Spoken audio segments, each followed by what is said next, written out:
Hi, my name's Chris Candy, and this is the Never Not Run podcast. Or no. Or do the NNR for. This is the Never Not Run podcast. I'm your host, Chris Candy. And I'm Mark Nieto.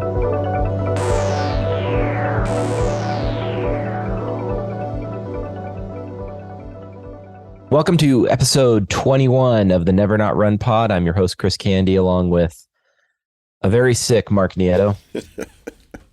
That's right.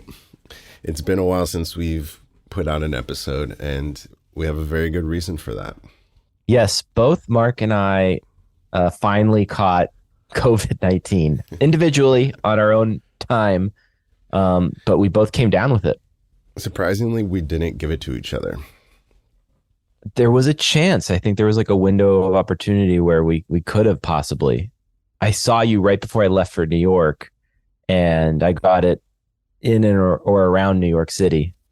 We were close. Yeah, and then I got it right before Thanksgiving. Yeah, so today's episode, we kind of wanted to talk about COVID. We wanted to catch up for that was the first thing, right? We wanted to.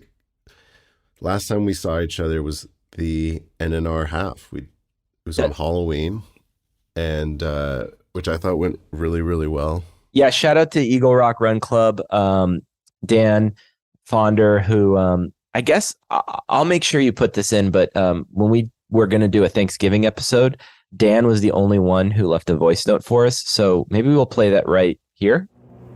Hey, Mark and Chris, it's Dan, your best friend from the Eagle Rock Run Club. Just wanted to say that my new favorite tradition every year is DMing the Never Not Run Pod Instagram page and telling them how thankful I am for the hours of great podcasting, great running, and good friendship. Also, we're running on Thanksgiving, but that doesn't really mean anything. We always run on Thursday. Nothing's different. Okay, bye! And I know you guys are gonna make fun of me for pausing to make sure it was recording before I said anything and leaving a big chunk of silence at the beginning of my DM. But you know what? I'm a millennial. That's what we do. We don't trust technology. I don't trust Elon Musk, Jeff Bezos, who's Mark Zuckerberg, the social network, Aaron Sorkin. I don't trust them. And neither should you. Happy Thanksgiving. Dan's the best. But he told all the Eagle Rock crew to do the NNR Halloween Half, and they did it. We went out to Waltz, the bar over in Eagle Rock, and it was super fun. I only did 3 miles that night, but I had a good time. It's a cool crew over there. Yeah, really good crew. I ended up doing 6 miles, so half of the half. I just didn't feel fully. I was in bad shape even then, and I couldn't have done a half. But I did really enjoy running at night on Halloween. I think that's the best night to go running for sure if you're going to do a night run. Yeah, it's super fun. Everyone's house is kind of lit up. There's an energy in the streets. I had a blast. And then I went to New York after that, and it was really cool for 2 reasons. I was running out in New York City around Brooklyn. It's always super fun to run around that town. And then the New York Marathon was actually the last night we were there. New York Marathon was going on. So I got to see all these people kind of getting ready, gearing up, see what that city looks like on race day. What was that like? It was cool. New York is such like a different beast than Los Angeles, and it's neat. You're on like, how do I put this? It was cool to see marathon culture interact with New York. You'd be on, the subway, and a bunch of runners would be coming from the race and making their way home, as opposed to like in LA, everyone's getting picked up or taken on like a bus back to their car. It was cool to see kind of the city service people. I didn't get to see anyone actually running, but it was neat to just kind of take in the fact that you run through all the 5 boroughs and what that would be like and how rad that is. 26.2 miles is such a long distance. Really, it seems like with that race, and it'd be fun to do that race one day. They really, you and inhabit that city, you embrace that city, you digest that city while you're doing that race. Yeah, I mean, that's definitely a goal race for me. I would love to do that one day. Do you know how the sign up process for that works? I only know a little bit. There's a lottery, and then I also think you have to raise money for a charity. So I know that my friend John Dominici, shout out John, he did the New York Marathon, and he had to raise money for like an animal rights fund, like orphaned animals, ACSP or something like that, ASCAP. I'm not sure. AAAT. PCTTQP. Hey, TCBY. yeah, he had to raise money for TCBY treats, and The ASPCA, is that it? Is that how you say it? I'm pretty sure it's the TCBY treats. Pretty sure it's a joggy doggy. No, that's exactly what it is. But yeah, that's how it works. You either have to win the lottery or raise money to get into it. And it was cool. It was just like runners are rad. They're just like, you know, every walk of life. And that was what was cool too. All different types of people doing that thing. So it was fun to see that. Did you see the footage of the guy collapsing? I think his name was Daniel Nascimento, the Brazilian runner. No, I didn't. It was this guy he was the leader for like 20 miles. He took off and was setting a record pace and was just flying. And everybody thought, is he going to do it? Is he going to hold on? And he was in front for 20 miles. And then at 20 miles, he hit the wall and he hit it hard. And he ended up stopping, like he stopped running and just was like walking and then just fully collapsed. Did he even finish? No. Oh no. I think he was done at that point. Oh my God. You know. But yeah, it's crazy to see because he's like kitted out. He's like just looking really good. And then in the span of like a minute or two, you just see him on the ground. Yeah. I'm sorry I'm laughing, but he went hard. And I don't know. There's something admirable about that too, to just kind of see somebody push themselves to the edge and blow up like that. Yeah. I mean, I can imagine thinking you could probably do that. And yeah, I mean, that's fucking running, dude. It'll really teach it'll teach you real fast. So I got back then from that trip. I'm positive I got COVID on the plane. There was so many sick people on the plane coming home. And I even was like, I took a shuttle to my car and there was these like 3 girls coming back from a camping trip. They were like 17 or 19 years old, like really young. And they were really loud in the shuttle. And they kept on talking about how sick they felt, but that they weren't actually really sick. They just hadn't eaten real food on their retreat the entire time. So they just had like hanger headaches. And I looked at Ryan, I looked at all of the people and we're like, oh, fuck. Like we were just, so there's a few sus homies on the way back. I'm positive I got that because I didn't have any symptoms. And then all of a sudden, tested to go into the doctor's office, didn't feel anything, and I had the faintest line. Well, what was the space of time between seeing the people on the shuttle and then testing positive? 32 hours, just enough. Okay, just enough, enough to it was them or somewhere on the plane. I mean, I don't give a fuck about those HEPA filters. Sorry, I'm cursing so much today. But I mean, if there's someone coughing across from you and they're not wearing a mask, that particle's coming right in my mouth. I was wearing a mask though, but I would definitely take my mask down to have a snack. Yeah. I mean, JetBlue, they got all those nice chips. Oh, you flying JetBlue? Only way to get to New York, baby. I haven't been on a JetBlue flight in a while, but yeah, for me I got it from, so actually November's. Yeah, set everyone up because you went on like a world tour. Yeah, November has been one of probably the craziest month of my entire life. I started the month off, like I mentioned, in in LA. I was on Halloween. I was in Eagle Rock for the NNR Eagle Rock Run Club half, and again, I just have to say how fun it was to run Halloween night. I think everybody should do it once a year, or I'm sorry, once in their lifetime. They should get out because it's also, you feel very safe because there's so many other pedestrians out there. So that was a very, very cool aspect to it. And then the following week flew out to the Netherlands and went to the Netherlands to play at a music festival there. A friend of ours, Kelsey Ayer, he released a new album under the alias Jaws of Love. And so I've helped out with him on some of the music for that project. And so he got asked to play at this festival, recruited me to play in the band with him. And so we went out there for this festival.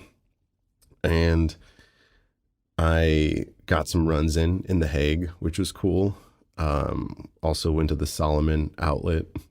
Like I convinced Kelsey to take the train with me to go to the outlet. We picked up some gear there. What'd you get? I got a bag, and then I also got a sweater and a running shirt. Love it. And then he got a sweater and some really nice hiking boots that were like super sale. So hit up some runs in The Hague, which is like a beautiful city to run in. It was raining also, which was kind of cool. I hadn't run in the rain in a minute, and flew back to the Bay Area. Was in Oakland, hit a run in Oakland, and then Thursday flew out to Peru for a wedding. And before the wedding was on a Saturday, and that Saturday I got a run in during the day. So basically my goal was to hit a run on every continent in 1 week. So I managed to get 3 runs on 3 continents. Bravo. All that week. The wedding was amazing, had fun there, and then came back, went back home, and then ended up seeing my uncle. And this whole time I was like, trying my hardest to like have the mask on all the time, just to keep my distance from people, make sure to wash my hands, all that stuff. Because I just figured I had kind of resigned that I was going to get it from this travel. But then sure enough, my uncle goes to his church and then ends up catching it at church. And then after we hang out, like the next day, he says, yeah, I'm not feeling so hot. And he ends up testing positive. And he had gone to church a few days before. So it took us about 4 or 5 days to feel any symptoms.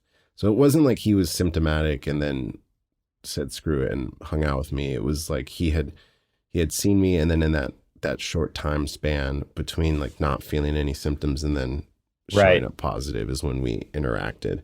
And then sure enough, like 5 days after hanging out with him, then I started getting symptoms, and then now I'm feeling like crap. Oh, Mark. Yeah. So it's just been, so anyway, I don't know if any of that made sense, but it all did.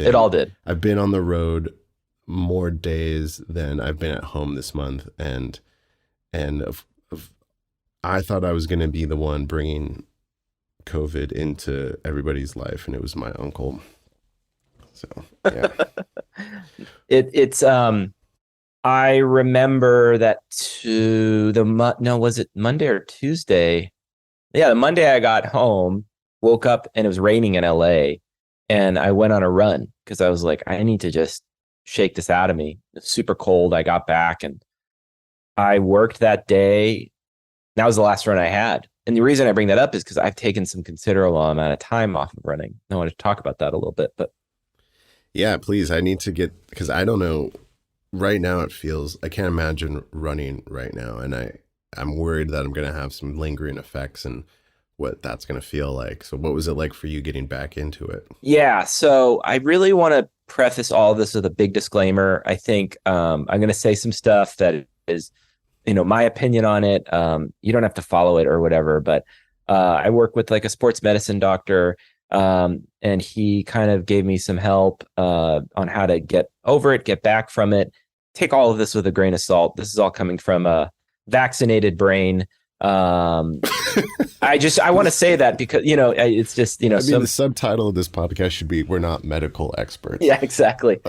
But what I can say, and I think what it is pretty general knowledge, is to go really slow, entering back into any kind of exercise. Um, so I was signed up to this weekend run the Death Valley Half Marathon, and I canceled it. I remember my second day of having COVID. I had a low grade fever. My experience with COVID was 10 days of testing positive. Felt really bad the first 3 days, and then I basically just had this low level feeling that you're probably feeling right now that you just can't shake. That lasted, for almost a week after even testing negative. So this virus, from what I've understood, is very unique in the sense that it kind of hides in the body. You're going to have dead virus in your body for a lot longer than typical flus. It behaves in the manner of like shingles or even STDs, from what I understand, where it can kind of hide and come back. Not saying that it's going to revisit you, but it's just the fact that this, from what they're finding, is that it's kind of can exist longer than just your typical flu or cold. And these are all from peer-reviewed research papers that I didn't read, that I was just told about. but what I'm getting at, the only reason I bring all of this stuff up is it really grounded me to the sense that this is something different than like a flu. And to really go back into cardiovascular exercise in a manner that is, tailored to you. So here we go. I was going to do Death Valley Marathon, half marathon, and I was told not to. I rescheduled, and I thought to myself, I'll be fine. I'd be able to do it. But I realized all my training time would basically be cut out. And the more reading I did, the actual reading I did, was basically saying that you could do strength training, but anything that gets you to raise the heart rate and raise basically your breath rate is not the best idea for a lung system that's just been basically attacked and overwhelmed. And so you really want to go slow, and you want to take care of yourself. Whatever your regimen is for self-care after COVID, you want to kind of keep doing that for a while after, to really take that time. And so basically what I'm getting at was 10 days after testing negative that I went on my first run. So I waited about 10 days. And I did that yesterday, and I just did about 3 miles. Some people probably jumped back in sooner. I don't really, it's each person to their own. But I personally can only speak from my experience that I felt like a wall that I couldn't break in regards to my stamina and my fatigue. So I did a 3-mile run yesterday. I did a 3-mile run today. And I'll kind of wrap all that up by saying I felt great. I felt really good. But the one thing that was noticeably different, and this is when the sports medicine doctor mentioned, is everything post-COVID is going to be elevated. So my heart rate was actually 10 clicks higher than it would be normally. I normally run around like a 152 to 157, and it was up in the 160s. And I was basically going the exact same pace I was doing before COVID. So it's just, there is this kind of extra strain going on in the system. And my thing, I don't want to develop any kind of long COVID symptoms. And so that's how I handled it. So yeah, just, I guess, go slow. And that elevated heart rate thing you were mentioning, is that something that is expected to last for a while, or is that eventually going to go away as you get back to you build your fitness back up? I don't quite know. I think it will. I would imagine it would. I was interested because I lost weight during COVID, and I thought my body would be happy about that, but it was still working kind of harder. I kind of have been thinking about it, and this is just my own kind of thoughts, but this is a brand new virus that human beings are experiencing. We don't really fully know what it's going to do. So I've heard of people who've had symptoms of things last longer or more elevated, all kinds of various things. So I think it's just, go slow with it. But that's me. Yeah, no, I mean, it sounds like solid advice to just basically take it easy. And it's hard, right? Because like runners has notoriously just want to push through things. Like that's what I want to do. And Yeah. maybe that'll work. I don't know. Because I'm thinking about races that I was looking at for next year, and I've signed up for one, which is at the end of April, and so I'm was hoping to get my my start my training block at the beginning of next year. So it kind of gives me about a month to fully recover, hopefully, and get back to a place where I can start training. I think that is a totally more than enough time. I've noticed in my experience this week, I've like 3 miles is good for me right now. But your fitness might be at a different place than mine is. And if you're a runner out there, drop us a note. We'd love to get a collective opinion on what everyone's kind of going through. Drop a comment in the comment section. But what's been for you, Mark? Like, how many days in are you, and how are you feeling now? So I guess I am 5 days positive. I was feeling the worst. So I tested positive on Thanksgiving Day, which was the worst, worst possible time, I guess, for it to have happened. But I was feeling really bad symptoms the Wednesday before, Thursday, and then Friday. Saturday, it started to ease up, and then Sunday, Monday, we're recording this on Tuesday. So I've started to feel normal like the last couple days. Not totally normal, I'd say like 90%, but for the most part, like getting most of my strength back. Some congestion still there, but I do feel it a little bit in my breathing. And did you ever feel tired or feel like you were out of breath from Sure. like walking around the house or something like that? Yeah, I remember I stayed in my place for the 10 days. Like I would go on like walks where no one was near me for like 10 minutes with a mask on. And I would be out of breath. And I'd get dizzy. I remember I'd get dizzy when I'd leave the house. I'd be like pretty kind of dizzy with it. And I'm sure that was also just kind of the cabin fever. The cabin fever is like another gnarly byproduct of COVID, just being stuck in your place. You can only watch Copland so many times. I saw you watching that too the other day, and I was like, man, I love that movie. You blew it. You blew it. Yeah, where we are right now, we're kind of away from people. So I did go for a walk yesterday with a mask on, and I was outside, and I could tell that I feel like people are still judgmental about the mask thing. Yeah. Or people are just curious, and it gave me a weird feeling. I mean, obviously I didn't see a lot of people, and I was trying to keep my distance anyway, but yeah, it was still a weird feeling to be outside with a mask. Yeah, people need to chill out with that. Like once I realized, like when Ryan had it and we went on a walk and we both wore masks, like I was like, people probably have the mask on because they got COVID, you idiot. I had one guy I drove by one time, and it was towards the end of it, and I had tested negative, and then the next morning I had tested positive. That afternoon, then I tested negative again. It was like on my day 10. And so Ryan and I, that night, we both wore masks, went in the car to go up to a canyon near our place to go on a walk.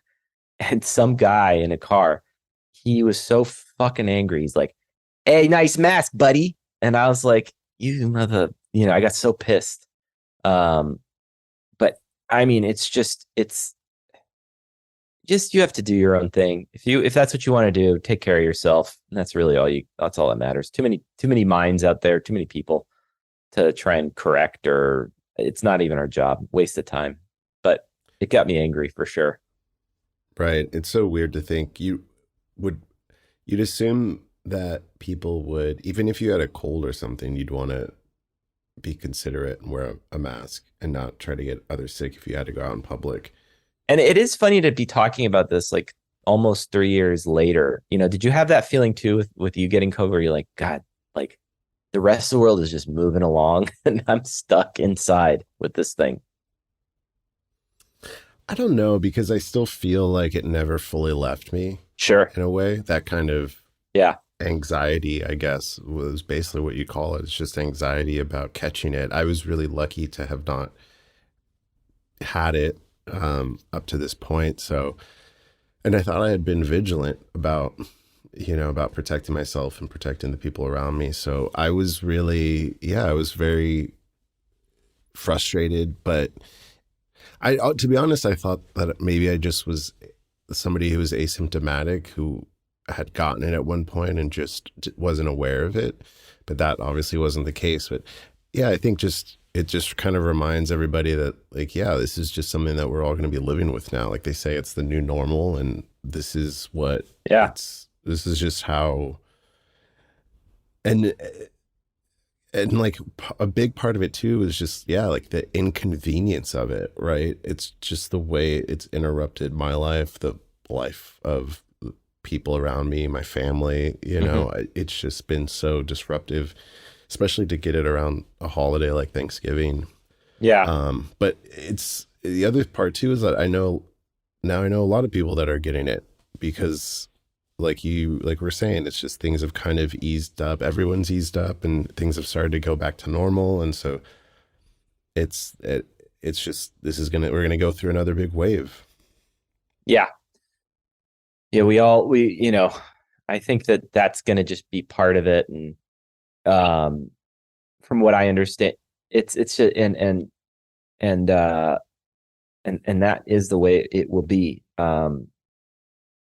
But I have thought about it like this, you can get nasty flu bugs, but I do really think that like this is so new, and that I think what's so unique about, from what I hear on the radio, is like about COVID is like just multiplies like crazy. Like it's just, and its ability to multiply and be new variants so quickly is what's unique about it. And so I think that as a race of people, I think like it's so new. So it's like we're like on the front lines of like experiencing this thing. And so yeah, I don't think it is going to go anywhere. And I think we're going to be living with it, and it will maybe one day get to like a flu level thing. They're definitely trying to make it that way. But when you experience it, and in my personal experience, it was unlike any flu or cold I had ever experienced. So I'm just a Canadian guy living in the sunny beaches of Los Angeles. Well, what can you suggest that I watch? Do you have any ideas on good content? There's this really sick documentary about so you're day 5. I recommend, okay, here's my top picks. Obviously we talked about Copland. When I really got nostalgic to go out, I watched Swingers. Swingers really like got me feeling like I was out on the town. I really liked the Welcome to Wrexham doc on Hulu. I was enjoying watching that. That was like really light and easy, and that's fun. But you've got primetime World Cup right now, so World Cup is perfect. That's like, you wouldn't want anything more than to be like holed up in a little bunker watching World Cup soccer. But that's like daytime for me, so it's okay. That's the only thing is I'm definitely watching all the games, but yeah, for my evenings, I mean, I've watched a couple of things. I have some ideas, but I was just curious if you had suggestions. I think the other show that I watched that I really liked was it's like it'll make you like kind of miss LA a little bit, but we watched the Chippendales. Kumail Nanjiani. It's really good. It's really, really good. And I've been enjoying watching that. And then, oh yeah, last one. Sorry, I've been watching a lot of TV. Shack. I watched The Shack. Documentary. Yeah. So those are my top selects right now. Solid. Those all sound good. Yeah, I think that for you, it's like you'll be fine to hit those races. I just think like I took the 10 days off from running, and I think make all your decisions after taking 10 days off after testing negative. Okay. I think that that's the best piece of advice that I could give, because I'm going to try and run LA Marathon next year, and I feel like I could do it now. That's not till March. And so, but yeah, I think today I just wanted to share all the info I kind of was thrown at my way, and our experiences. Do you remember your last run before you caught COVID? Oh, that's a good question. Yeah, it was, I mean, I'm sure it's on Strava, but it was it was a trail run. I think it was actually in the evening. It was like a Thursday night, and I've just got a new running headlamp, and so I was really excited to try it out. And so I went for a dusk run on the trails. It was beautiful. The sun was going down, the sky was all purple and pink, and there's a lot of tree cover, so that it got dark really fast, and it was cool. I haven't run. I mean, I've hiked. I've done a lot of night hikes, but I've never done nighttime trail runs, and so I know that might be a part of the race that I'm doing in April. So I want to start doing some night runs. I love it. That's awesome. Yeah, I know looking, we're coming up on a year of the show. And Whoa. We're looking down the barrel of, December. And I want to just say that we've got the Halloween half in our past rearview mirror, and we have the half by half coming up for New Year's Eve and New Year's Day. That's whatever you want to do, but you have to double it, and we go up to 13.1. So basically, like 13.1 on New Year's Eve, 13.1 on New Year's Day. We'll raise some money for a good cause. We're also going to be tweaking up the web store a little bit. We didn't. Oh. Yeah, we're going to be getting that thing. I know people probably look at the shipping cost are as confused as I was trying to make the store. But look for some new fun t-shirts in the coming year and all of that stuff. Sweet. Yeah, if you've been wondering why we've been a little silent, it's because both of us caught COVID. Yeah, we caught it. I was out for, almost 2 weeks, and then Mark got it. So we have some great interviews coming, and maybe we'll get one in before the end of the year. But I really want to thank everyone who listens to the show, and Mark, I definitely second that notion that like that Halloween half was so much fun, and Dan's got a really cool community of people out that way. Yeah. Well, and thank you to everybody that contributed also. Yeah, we made some good money for LA Regional Food Bank. We made like $250. So, woohoo! Sweet. All right. Well, this has been another episode of the Never Not Run Pod. This is the most kind of laid back, like Quaalude. I hope you had a glass of wine with this one. Yeah. Cup of tea, glass of wine. Flavored goo. Yeah. Well, everyone, have a great whatever you're doing, and we will be back in touch later this month.